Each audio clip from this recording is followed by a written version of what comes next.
What is going on? This is Karen Campbell, and my job here on YouTube is to make you have fun while you learn to draw and do mixed media projects. I have a brand new book out called Learn to Draw Art Deco, and today I want to teach you exactly how to do one of the projects that's in the book, and it is monochromatic shading. So that means doing a very dimensional project, but using only a single color. It's such an easy way to get dramatic and very fast results, and I'm super excited to bring this project to you. Now, in the book, just so you know, we do learn to draw this girl first, step by step, line by line, and then I show you not one but two ways to color her in. One is using Copics and colored pencils, and the second way is using watercolor in one color right here. So what I'm doing is I'm taking a little bit of cerulean blue watercolor and I'm putting it into my palette. Then I have three different levels of wateriness of this color. Okay, I have a lot of water at the top, and that's what I'm using first.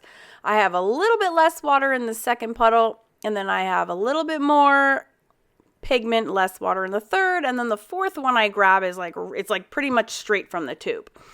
So as you can see, the first layer here and the first step is to take that very, very, very light diluted blue and just put down a very light coat all the way through. It was so light I had to add a little bit more pigment because I was like, there's not even any pigment showing up whatsoever.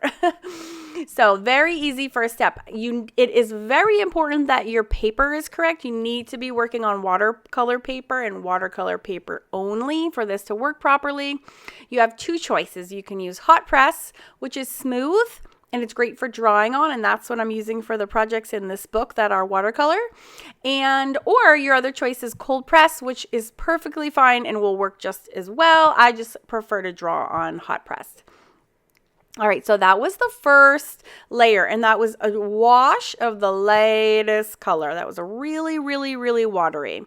So in the book, I actually number the color palettes. So that's from palette number 1, the watery. It's just, again, a nice, even wash over the whole entire thing. So now I'm mixing up a color of a skin tone. Actually totally lied just now when I said I mixed it up. I hate mixing colors. So if I can get any color I want out of a tube or a pan, I'm in. So this is actually from Prima's Complexion watercolor set. It's like a set of skin tones. I will put the link in the description box below for all of the supplies. Don't worry, I do that for all my videos. So if you're ever wondering about what I'm using, you just expand the description box and you can see right there. And I always have links as well. So it looks a little green because I still had some blue in my brush, I'm not going to lie, but close enough. So her whole body gets a wash. All right, and then I'm going to dry that layer. It's very important you dry your layers in between. I'm super impatient, so I always just blast it with a hairdryer. So you can do the same if you like. So I'm very strategically applying the second layer. And as you notice, this layer is twice as dark as the first layer. And it's really important to use a reference picture when you are illustrating anything so you know where the lights and the darks go. So for my case, when I was looking to see what was light and dark, I was working from an old sewing pattern. So your reference for this project will be my drawing, since that's all you have available to you. So when you have the book, you can just follow me or you can follow along the video if I have them for the project, in which case, obviously, you do for this one. So you can just strategically, slowly follow along. So what I'm doing is I'm leaving certain areas highlighted because the source of the sun, the light source, is coming from the left-hand side and it's shining onto her, which means that there will be those where the light, if there's any light regions at all, and it's always nice to have highlights in your drawings and your illustrations because it brings a way more appearance of dimension in your drawings than if you don't have any. Look at her poor hand. I had to redraw her. Look at her poor hand over there. It does not look so good. I had to do many drawings for this book. Many drawings I had to do over again because the little things like that were not looking so hot. You can see if you can spot it in the book. The other drawing is has her hand that doesn't look all mangled like that. Anyways, I digress. So we're still on the second shade. And we're going to put a nice coat on the bottom. Now, what's cool about making these little puddly puddles of watercolor is that you don't need to keep mixing and adding and changing up your watercolors while you're painting, because I'm pre-mixing those little palettes, right? So that happens all before I even start painting.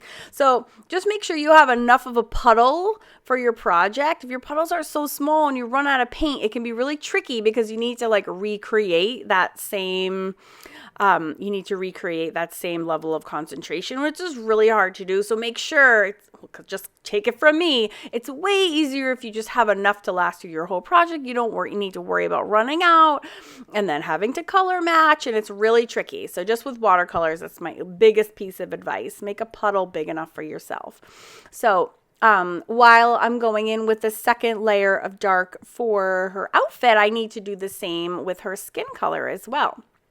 So, again, that Prima palette the complexion palette by Prima is super awesome because it just has all the skin tones there for you. So I started off with a light one, and then when I need to go back and do my second layer, I'm just picking a second darker color. And if you notice there on the left-hand side, that was a little sneak shot at the Prima watercolor palette. I have videos on why I love that so much. I actually love it so much. It inspired one of my books to come out, the Fun Fad swatch pad, because I made all these fun little faces that I was using that the watercolor skin palette and to swatch out on my fun little faces that I was doing. And then a whole book came out of that, so it was very funny.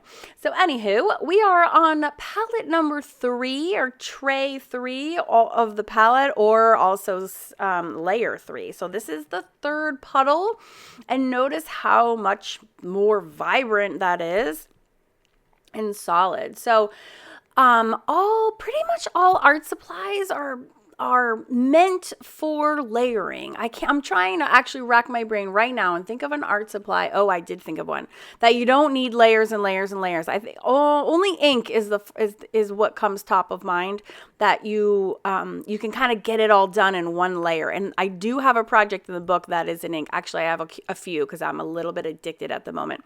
So, however, all other products like Copics, colored pencils, paints, watercolors, all of these mediums need many layers to produce their final effects. So it's very normal. That's pretty much the name of the game for most art supplies. They're intentionally, they're made for layering, and that's how you get their full effect. So watercolors especially. So you saw, and the reason I bring that up is you saw me do her hat, her little cloche hat, and it was like I had already done 2 levels, and then I just go over it with a third. You might be thinking, why did she do that in the light tone if she was just going to do it all over again with the dark tone? And my answer to that is because it's just watercolors. That's just what you do. You layer on top, and it's also much harder to get rid of things. So it's a nice idea, and it's a very smart idea to add things slowly. So you can build things up slowly. You run a much of a less risk of making mistakes and going, oh no, I ruined my poor girl. And just take it from me, if you make a mistake and you think you're ruined, it's okay. It's just art. It's just a drawing. You can just do another one. The world isn't going to end. We're just doing this for fun, guys. So please try to keep that in mind. And as you notice, so I'm zooming out a little bit, you can really see how I've preserved those areas, those lighter areas. So definitely take your time with a video. Pause as much as you need to. It's only sped up twice, so it wouldn't be too boring, but it's also not going so fast that you couldn't. If you just very strategically keep pausing the videos, as I'm going too fast, you should be able to keep up with no problem. And of course, you can always rewind and rewatch as well. So that was the third layer coming out of the third pool. And I dry each layer between. That's very important. I'm not showing that here, but just so you know, I am drying each layer as we go. So this is the 4th layer, and this is the darkest dark. So this is literally like paint coming from the tube with just enough water to get it like flowing on my brush. But other than that, this is straight up color. So how fun is this? This is why it's monochromatic shading. It's just having all this depth and creating this illusion of dimension just by one single color. And so if you're new to art and you're a little bit intimidated by like different shades and values and shading and highlights, this is a great starting point. It's also why it's in the first project, or included it in the first project in the book, because I wanted to show you right off the bat, hey, look, this is something that we can do. You just need a single tube and a little, differing amounts of water, and I got you. We'll make her look super awesome, very realistic, lots of shading and highlights that it's you just need to go slow and be very conscientious of what areas are getting what where. And because I'm leading you along in the books and showing you in the steps in the videos, all you really need to do is follow me, and I will show you exactly where they go. So yeah, that's it. I got your back. Don't you worry. So there's little areas that are in shadow that just get these little bits of the darkest values. And you can see I'm popping them in there just on her sleeve. And there's like a little bit over here, because what happens is the light source is shining on her side there. So the things that are really far away or in between, like on her ruffles, this is like a ruffle wrinkle, if you will. Well, that part's going to be shaded because the fabric is folded over. So there's these little areas that are going to get darker, but you just go slowly, follow videos, follow me. Read the little steps in the book, and I'll show you, because you know me, I'm like hyper vigilant about my step-by-step processes. I do not skip steps. And I will always show you photographs of every step as well, and also in video. So I'm very strategically making sure that those lines and those wrinkles that need to be darker are exactly where they need to go. So again, pause the video as much as you need to make sure that you're going in the right places. And just try to relax and have fun while we do these projects together. This book was such a love project. Every single project in the book, and we cover everything from figures. We do men, we do women, we do 1930s, we do outerwear, we do evening wear, we do faces. I'm doing dogs, for goodness sakes. I have a cocktail section where we will be painting cocktails.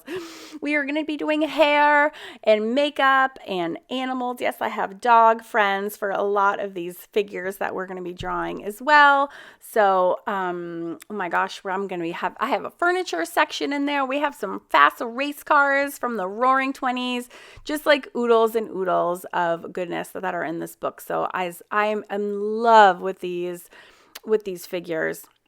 And I hope that you become in love with all of these projects as much as I do. It was such a labor of love, but look at the results that you can get. And that's just from one little tiny squirt of paint and differing amounts of water.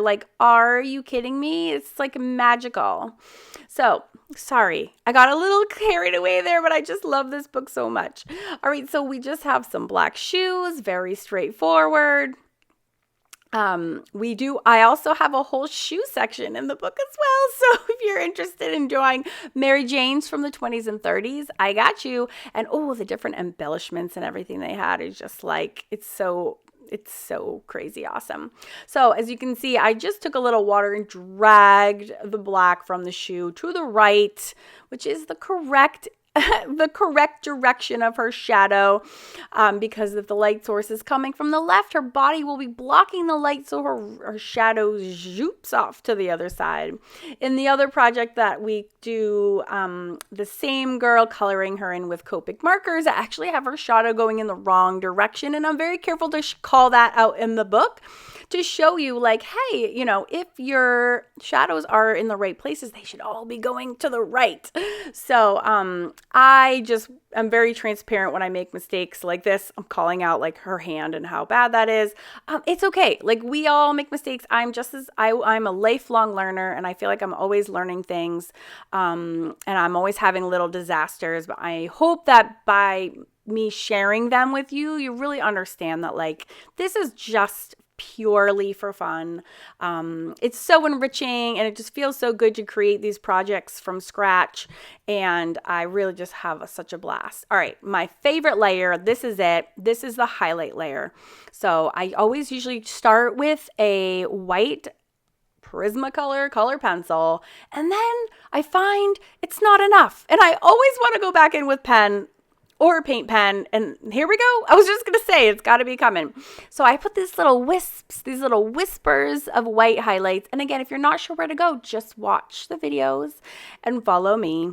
I don't have videos on all the projects, but I'm trying to have enough to like round out your education for the projects that we're studying and the ways that we're doing them in the book. And just little pops here. But again, all this is in the book, just like it's in the video here. And just follow me, pop those little highlights in. I'm trying to correct her poor hand while I have it there. And if you want to do some of the other projects from the book, just click the link right here, and it has a playlist to the other projects that we're doing in the books. And thank you so much for watching. I will see you in the next video.